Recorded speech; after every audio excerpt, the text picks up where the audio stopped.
Everyone's dream is to find a real person with a real love, but it seems that it's too hard to have it nowadays because most often some wears a camouflage and afraid to show their real self. With this, I wish to share with you a short story written by Father Joseph A. Galdon, S.J. entitled, I Wanna Have a Real Love. In our world of so much misery and loneliness and need, it expresses a real need for so many of us. We've got to have a real love, not the substitutes that sometimes pass for love, nor the excuses that parody the human need by genuine love.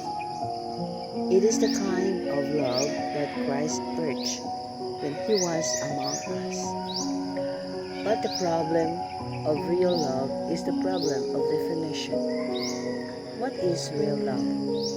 Philosophers and theologians have attempted hundreds of definitions, but because love is such a human thing in our world, no one definition can capture all its nuances in a concrete situation. Although we may accept theoretical definition, we are always confronted with the problem of putting it into practice in a given situation. Christ tells us what real love is in the Gospels. But what does that mean when I am trapped in a relationship of selfishness or immaturity? What does it mean when I want to love and the other person won't let me love?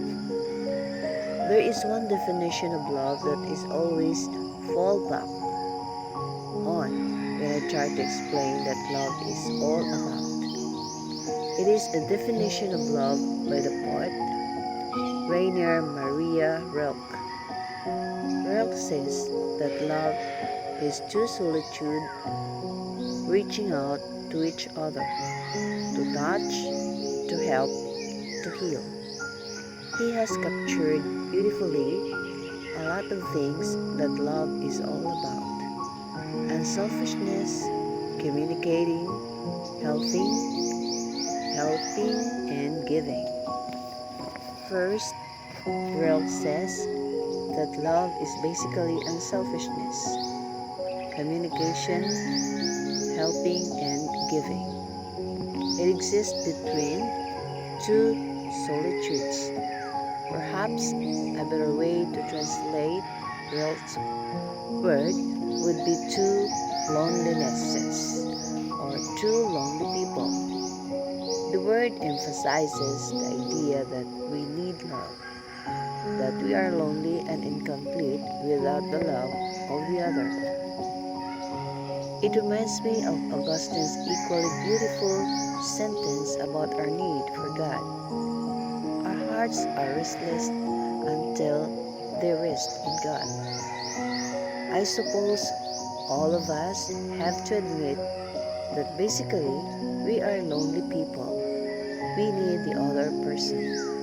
That need explains a lot of both the worst and best things that we do in life. All our sins and all our virtues flow from the fact that we are all lonely people who need an awful lot of love. Second, Rilke's definition gives us the essential action of love, which is to reach out. That explains the whole business of unselfishness and love. Love has to be a reaching out. It cannot be a pulling in or pulling away from. It has to focus on the object of love rather than the self. I cannot curl up in a corner and tell the world how terrible and miserable my life is. I have to go out of myself. I have to reach out from my own loneliness to the loneliness of the other.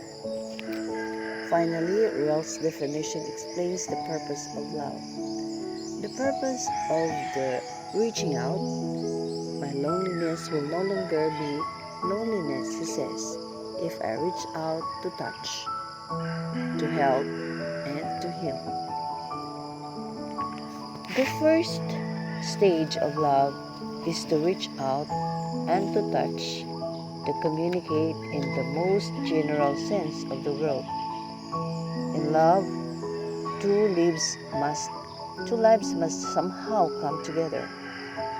Their beings must touch, or no love can grow.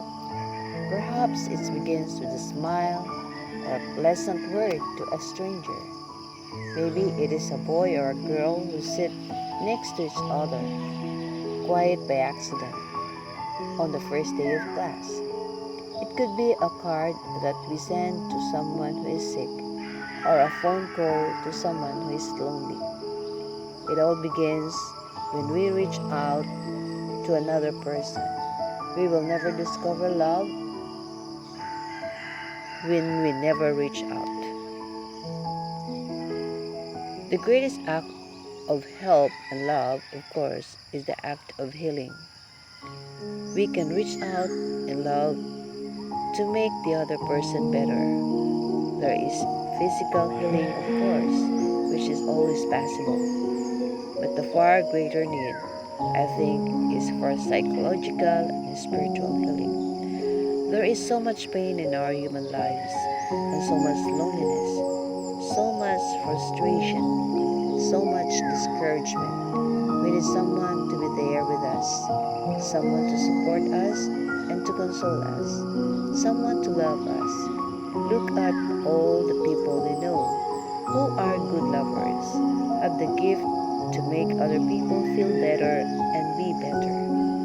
They have the hands and hearts that touch and help and heal. It is the greatest challenge of love. Real love, we all need it.